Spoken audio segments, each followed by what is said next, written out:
Namo tassa bhagavato arahato samma sambuddhassa.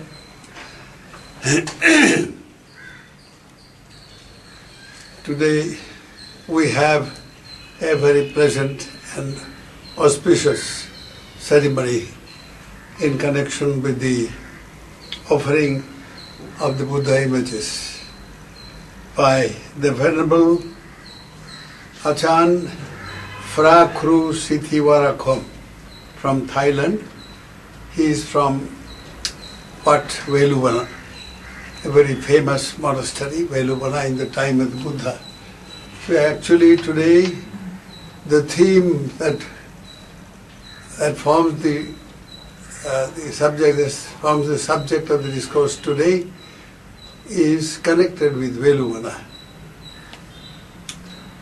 But before we take up the subject, we thank very much the Venerable Acharya Buddharakkhita for the dana. It's a very, very noble dana indeed. It leads to the perfection of parami, and may the Venerable One and the other devotees progress on the onward path through this noble punya karma. I mentioned about Veluvana. That was the first monastery that the Buddha received from the king Bimbisara. And the event today we are discussing is connected with this. Now the Buddha spent only 2 hours resting out of 24 hours. The rest of the time it was for the lokahitaya sukhaya deva manusanang, for the help, for the benefit, for the happiness of all beings, all divine and human beings. So that was the day-to-day routine of the Master. For 45 years he did this. So when he woke up, say he rested between 2 and 4 a.m. Arising at 4 a.m., he plunged into what is called Maha samapatti, the samadhi on boundless compassion. That is, the Buddha's, in his mental screen, the screen of omniscience, all-knowing screen, he would discover who is ready for spiritual development or progress, and how he could help. Now, arising from the samadhi, as he, spread the net of his all-knowing mind, he would see such persons falling into the screen of his mind, and he will go and help. So this day, he saw in the mental screen the image of a florist, a flower seller named Sumana.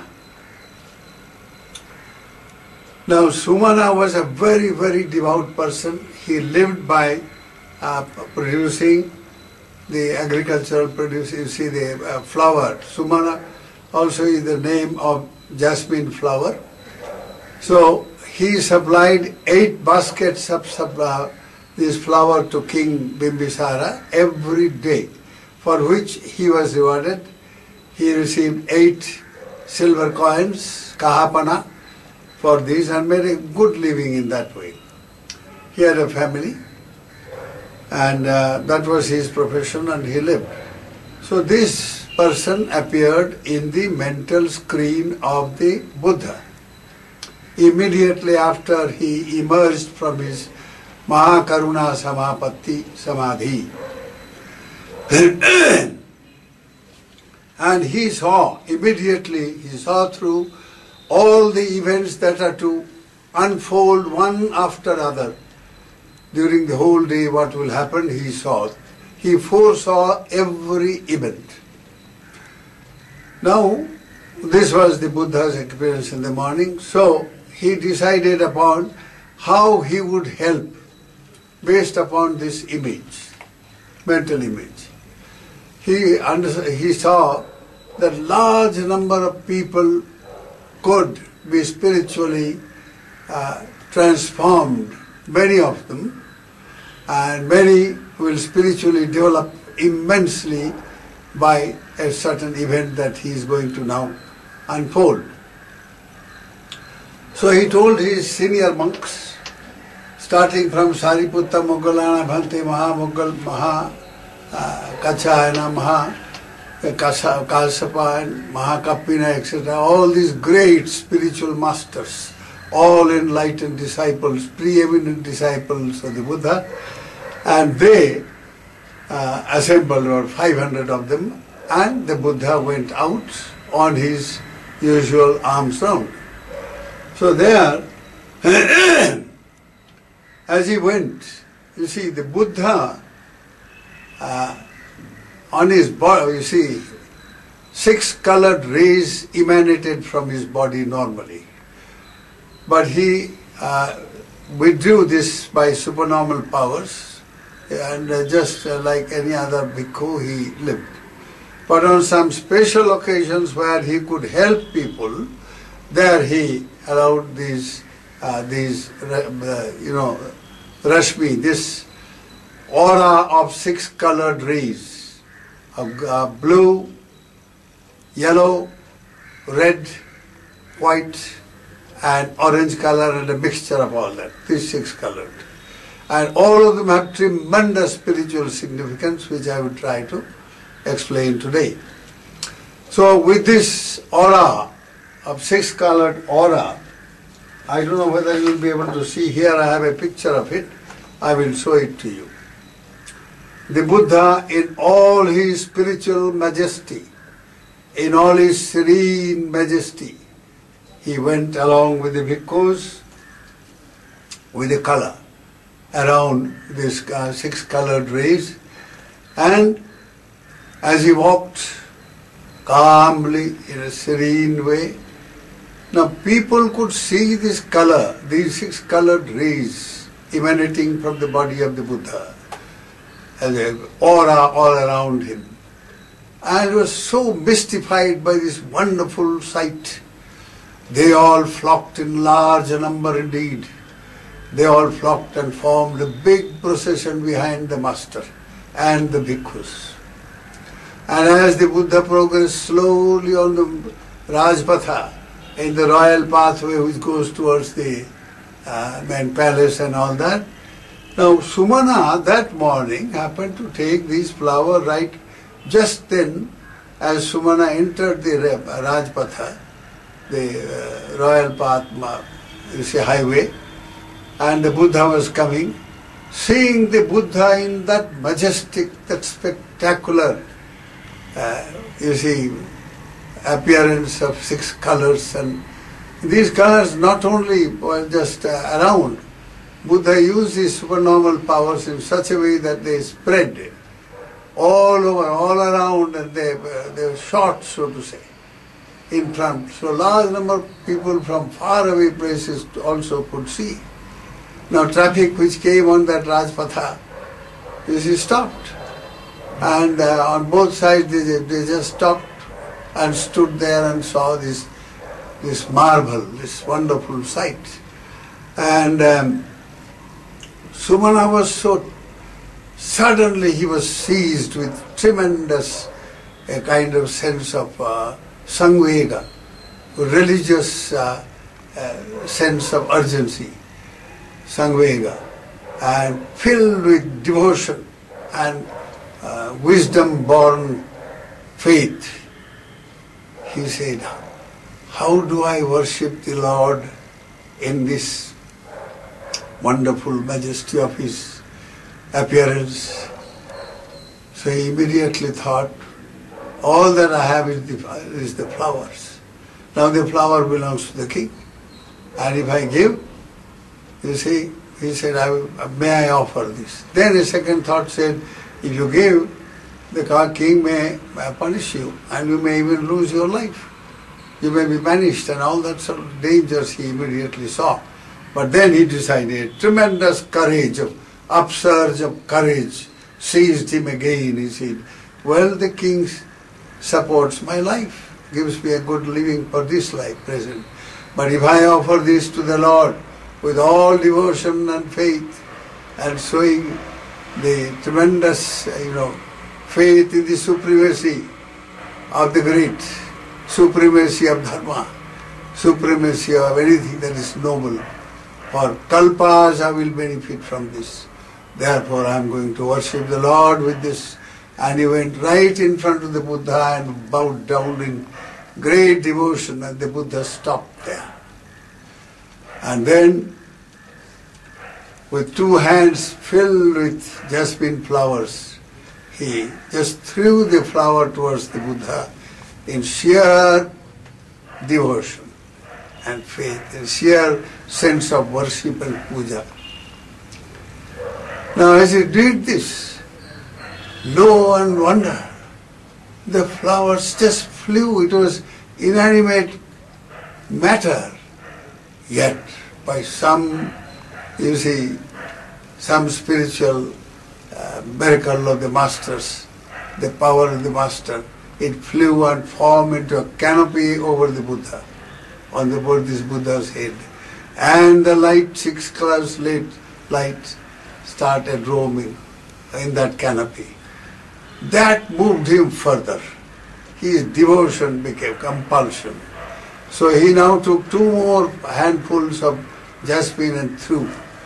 And there it flew and it became a flower curtain on the right side of the Buddha. All along the canopy on the top, and then the right side, this flower canopy.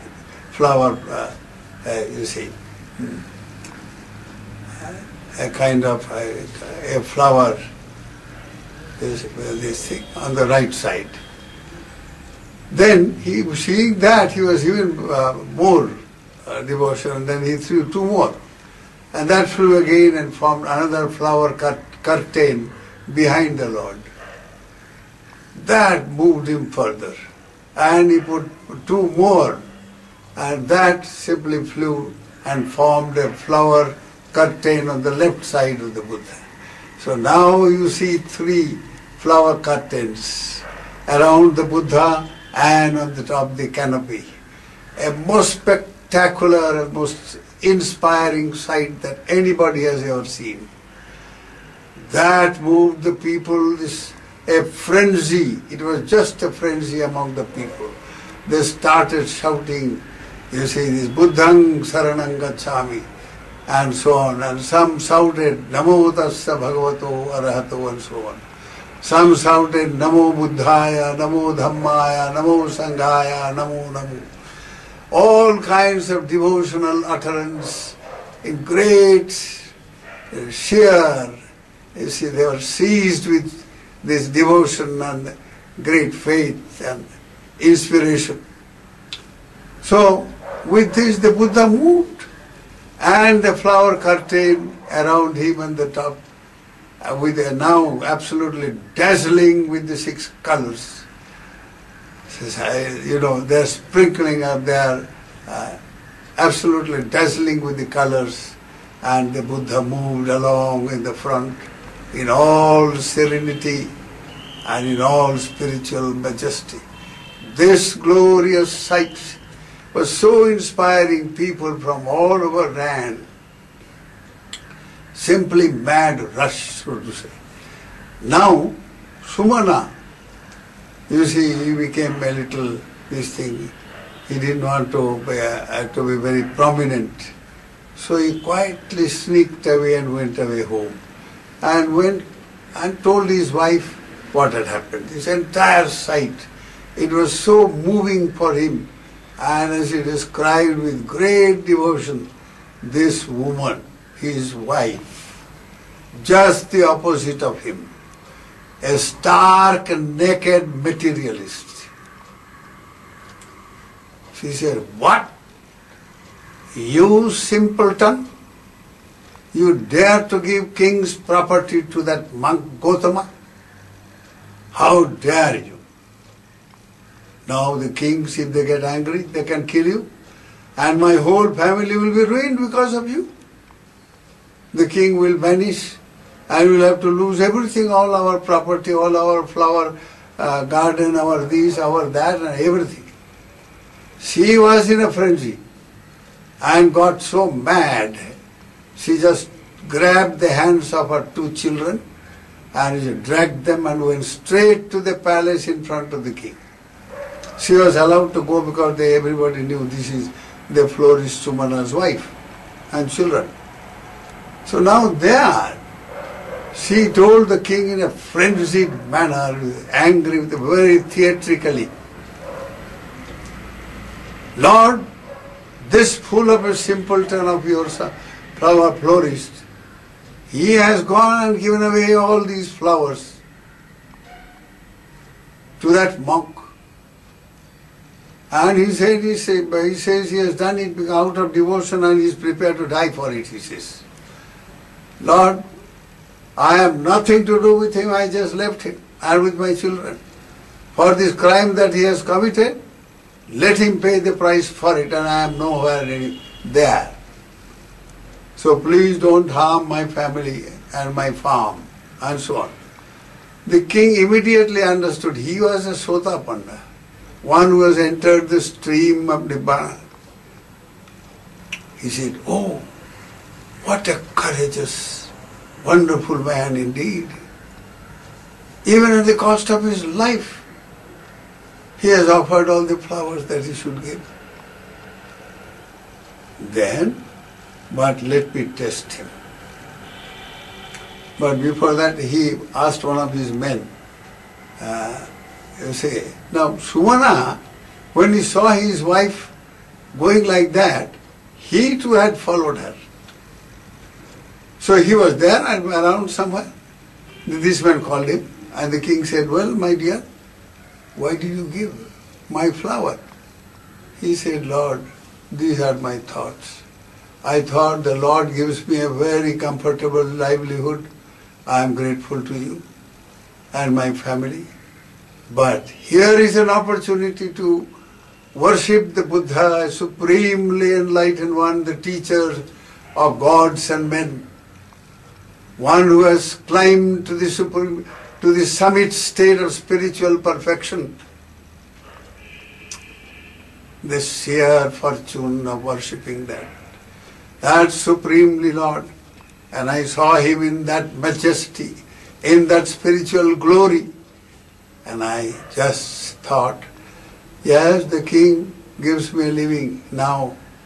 But if I worship with real devotion and with my life, I commit my life for this. I surrender my life totally at the feet of the Lord. And I take Sharana. I take the refuge in this way. So I offered. And the Lord, you may give me any punishment, you may banish me, I am prepared for it. The king was so moved. He said, my dear, you are a great man. So he had dismissed his wife anyway. So he said, today I am going to honor you, my dear, but before, let me go and worship the master myself. You be here in the palace. So the road was right in front of the palace only, not very far. So the king told all these people, come on, let's all go and share the merit. And let's offer dana. And he ordered, come on, prepare for the dana for the Bhikkhu Sangha. Anyhow, in his house every day some 2,000 monks used to come. So here there were only about 500.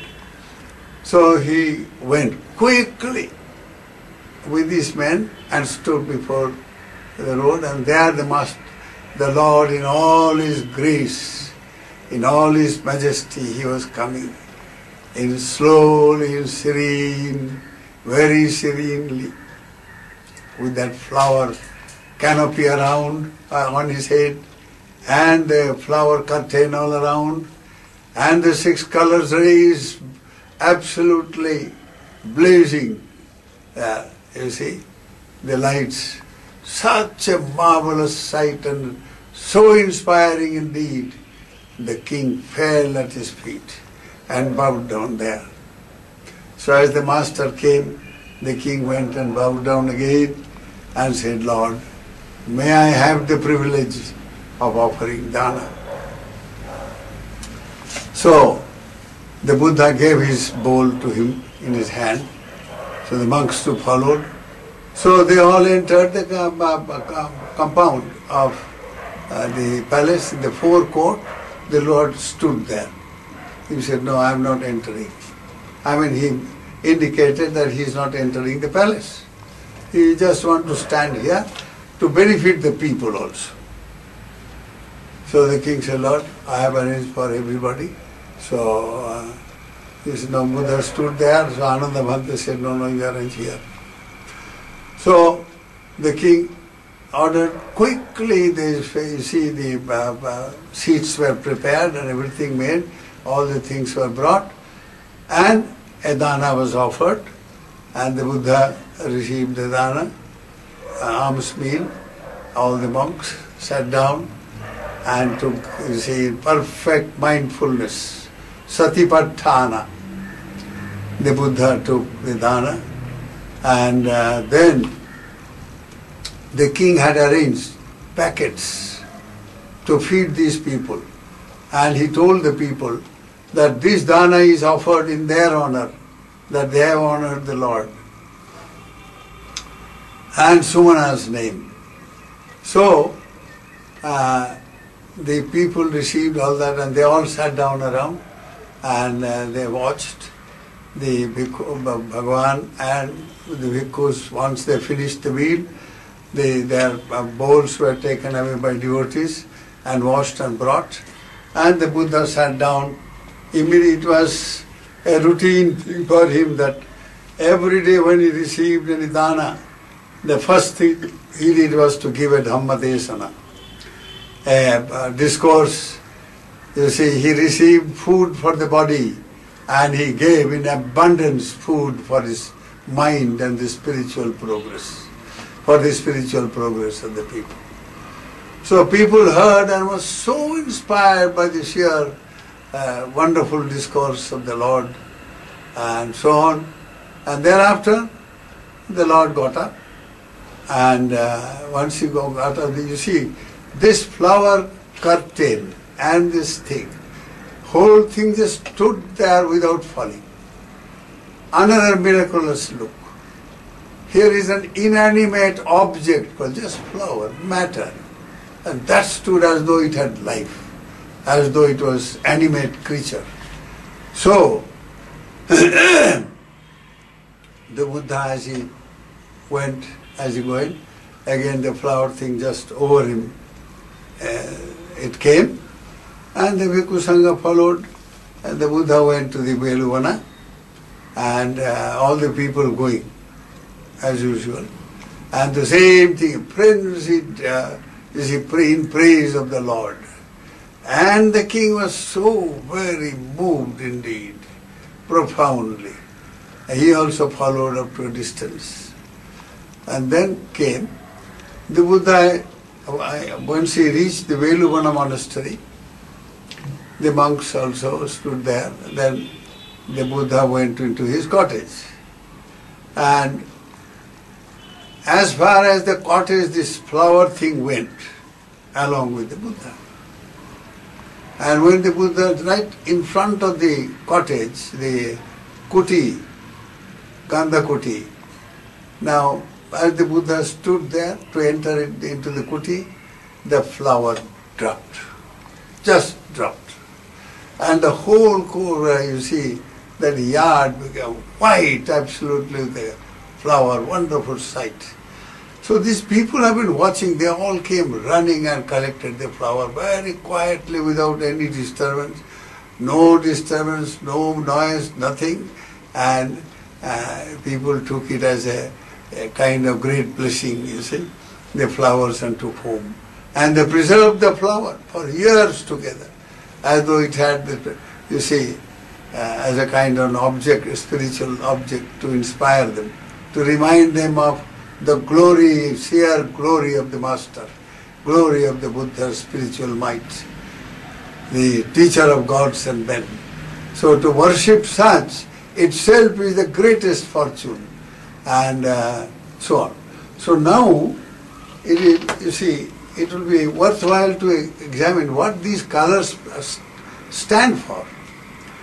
These colors stand for what is called the Buddha quality of Vijjacharana Sampanno. That is, Buddha is the very embodiment of the highest transcendental wisdom and insight knowledge and power, supernormal power and virtue. With Vijja means knowledge and wisdom and the power, and Acharana means this supernormal powers and wisdom and virtue, which boils down to Sila, Samadhi, Panya. Buddha is the very embodiment of these great spiritual qualities, and his teaching is nothing but these three: Sila, Samadhi, Panya. So, now, here the Buddha is surrounded by the yellow, you see the blue stands for the Buddha's Panya, the omniscient knowledge of the Buddha, the Panya Chakra. With his omniscient knowledge, he knows everything of the past, everything of the future, everything of the present. Every being, their minds, their potential, their good and bad potential, everything. And that is how he helps beings. And the yellow stands for purity of the mind, born of Samadhi. And the red, that is the red stands for power, supernormal power, psychic power, moral power, intellectual power, everything that you can think of in the name of power. The white stands for merit, punya. The Buddha was the most punyavanta, the most fortunate. I mean, nobody has a greater fortune than the Buddha. And he had developed all these through his paramis, through his development of spiritual perfections. So, the white stands for the punya, the wealth, prosperity. This is the very opposite of deprivation, poverty. And then the next is orange color. It stands for what is called Sangvara. You see, the strength of self-mastery, self-restraint, self-control. And so while the blue is Panya, the yellow is Samadhi, and the other three, red, white and you see the orange color, these three stand for Shila.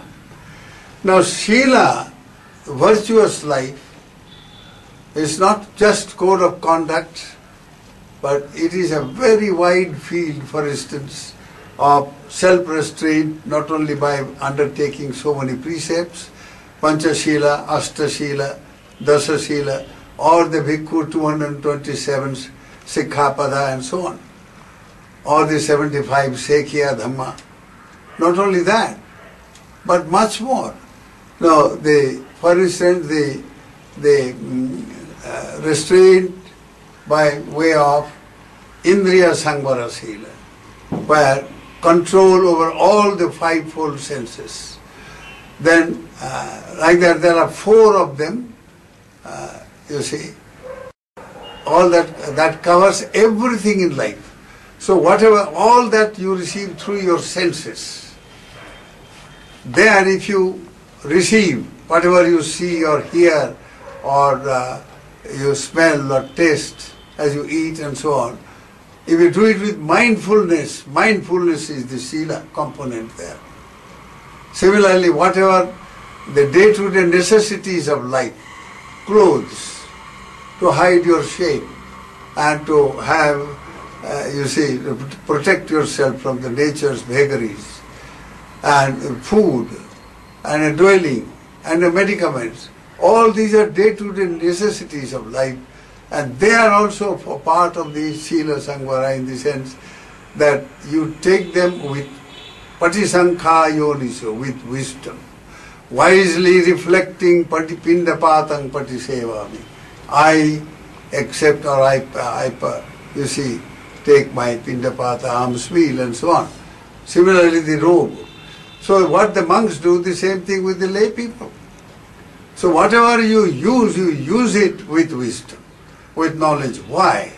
You are not using your clothes to show off to people and increase your egotism and prolong your samsaric existence. No. You use your clothing to, first of all, to hide, to be decent. The human body is hideous. There's nothing attractive in it. So, to become decent and presentable, you put on a dress. And similarly, from the nature's inclemency, you protect yourself. Or a house, not to show off to other people how much money you have got, and whether it's illegally got or with bad money, that with corruption and all that. No. You live there because you have to live, and in a decent way, so that you make life itself a means for attainment of enlightenment. So like that, Sila covers every aspect of life. It's a very profound subject, and I don't want to go into it, very little time is there. And so now, the Sila has these three aspects, basically. One is the aspect of moral power. If you keep to Sila, come what may, but you stick to your Panchashila, let us say, the very basic thing that you require. Now when the people praised the Buddha and they were doing all that, why? They saw, my goodness, human beings are used to violence, killing each other, used to robbery, stealing and grabbing others' things, used to immoral living, used to all kinds of evil way of living. Now when the Buddhas appeared, they changed the entire scenery. The entire civilization changes. The Buddhas introduced the Panchashila as the basic minimum for spiritual development as well as success for material living. You don't become a rich man only by grabbing somebody's property or money and all that. So no. You need virtue for that. You may grab money, but you may lose also. But if you are a very good upasaka and upasika, you maintain the Panchashila, you never lose what you gain. Just share the fact that you don't break any of those. You don't kill, you don't steal, you don't commit sexual misconduct, you don't tell lies, you don't drink alcoholic drinks and so on. Now, just by abstaining, you are developing a form of karma, a karmic pattern you are creating within yourself, that you can never be born in a lower plane of existence. You cannot be born as an animal. You cannot be born as a ghost. You cannot be born as a demoniac asura. You cannot be born in the hell, niraya, naraka. Just by following this, the Buddha's grace should be understood there.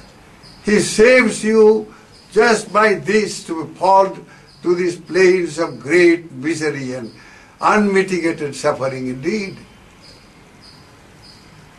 You are bound to be born in the plane of human beings where there is both happiness and misery, where there is both moral living and immoral living, good, bad, both. And you have a choice. As a human being, you can go further and further. You can live not only Panchashila, you don't break them, but you practice in a much more refined manner. in the sense that you practice the opposite of killing, which means saving life. You are not satisfied by only not killing, but you save life. You protect life in 100 different ways. A man is suffering, sickness. Go out of the way, do something and help him out. So in 100 different ways you can practice the opposite virtue. That is Sila. Now when you practice the opposite virtue, you are no longer that you will be guaranteed that you will be born a human being. You will be born in the Devaloka. You can be born as a divine being, enjoying great bliss, great prosperity, great this thing, and represented by the white. Punyavanta, great punya, meritorious. Through your meritorious deed, you are reborn in the world of merit, Devaloka. And if you have used your power, intellectual power, your money power, your this power, that power, all for the good of the world, you'll be born in the world of creativity, Nimmanarati, Paranimita Vasavati. That is, these are the worlds representing moral power. And have no doubt whatsoever that morality has power. Here in India we have seen with our own eyes Mahatma Gandhi, sheer through the moral power of non-violence, metta, he got freedom for us.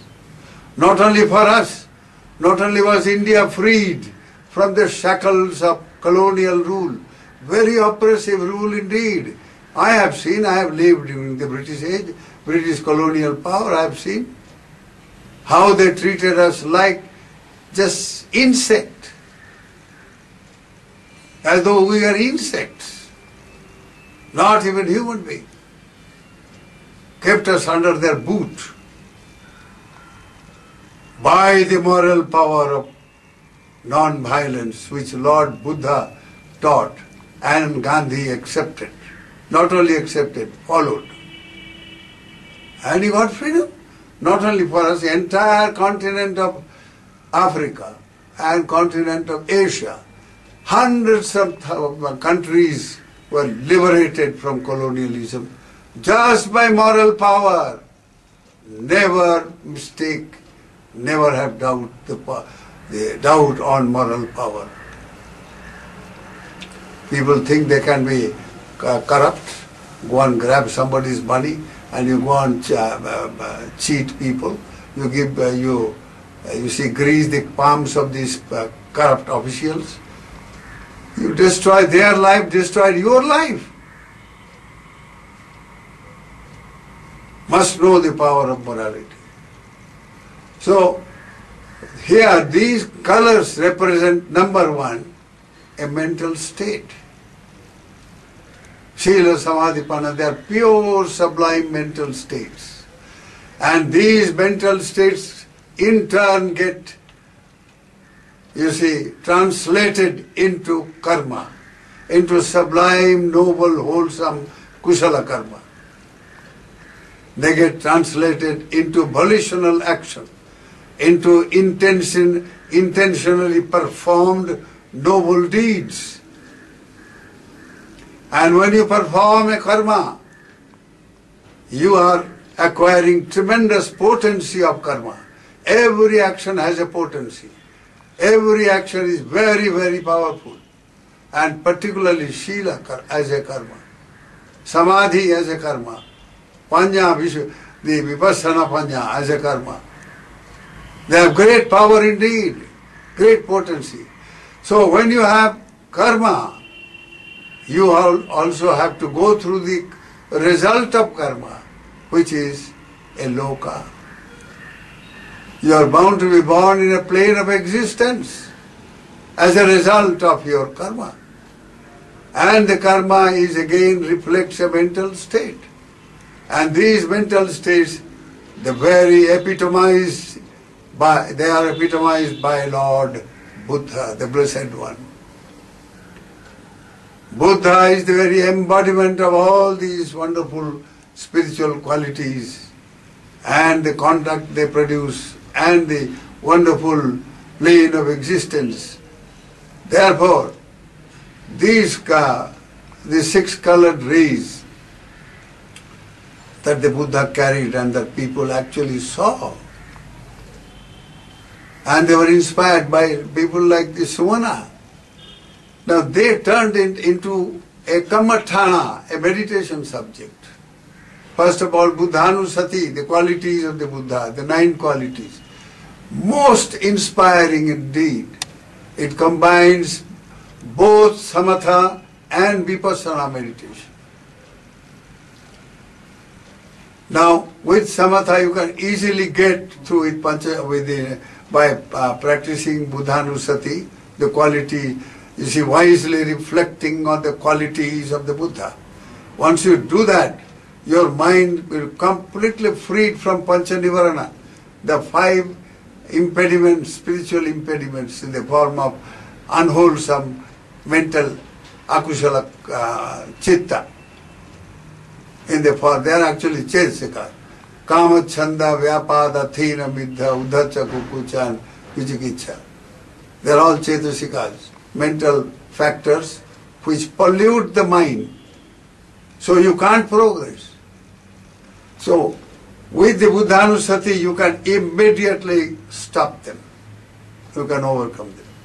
And not only that, you can go further. You can develop what is called aloka and vanna kasina. Nila, pita, lohita, odata. These are the 4 colors and the mixture of them. You see, now the human plane is represented by a mixture of all these colors. So here, human plane, you have all these colors. And a Buddhist flag has got at the bottom all the colors. Then the Devaloka, there you have the Bhuma Devas, terrestrial, earthbound gods, etc. They are represented by the orange color. The 4 Devalokas is Chatu Maharajika, Tavatingsa, Yama, Tusita, represented by the white grape of Punya Bhumis. And then the 4 the 2 Nimanarati Paranimita Vasavati Maraloka, they are represented by power. So that is the red color. Then the jhana, if you develop jhanas through this kasina, aloka kasina and so on, you can develop up to 4th jhana. Patama, Dutiya, Tatiya, Chaturtha jhana, all jhanas you can. In the Rupavachara, you go beyond the Kamavachara, you are born as you see, Rupavachara Brahma, the exalted Brahma gods. And beyond that, you see there, with these, as you develop Magga Phala Chitta, that supramundane states of insight, then with Magga Phala Chitta you become Sotapanna, Sagadagami, Anagami. As you become Anagami, you are freed from Kamaloka. As you become Sotapanna, you are freed from all the 4 apaya.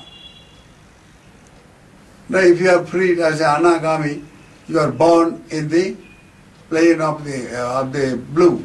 That is the Suddha Vasa. There are 5 planes there, representing 5 kind of Indriyas. Saddha, Viryas, Sati, Samadhi, Panya. So these 5 Indriyas, Paripakka, they get matured in these. Then there they become Arahat. Therefore, you see, in this world, it is said, Arahatta sunno loko nathi. The world is never devoid of Arahats, who are the true representatives of the Buddha. That is why when you say, Sabbe Buddha valapatta pacheka ananchayang valang arahantanancha tejena rakkantu sav rakhang vandhami sabbas. You seek to be protected, you see, by these Arahats. Though the Buddha in his Nama Rupa, physical form not there, he is very much there as Dhammabhanu, the spiritual sun. representing the Buddha's Dhammakaya, the spiritual body. So these are the implications. But the subject is profound, my dear. You can speak for a whole century, you can't still you cannot speak enough of the greatness of the Buddha. We are very fortunate that we have the opportunity to worship the Buddha, Dhamma and Sangha. You are all very fortunate indeed, my dear. May you all be blessed by Buddha, Dhamma, Sangha. Bhavatu sabba mangalang rakkhantu sabba devata sabba Buddha sabba Dhamma sabba Sangha anubhavena sada soti bhavantu te. May you all be happy and well.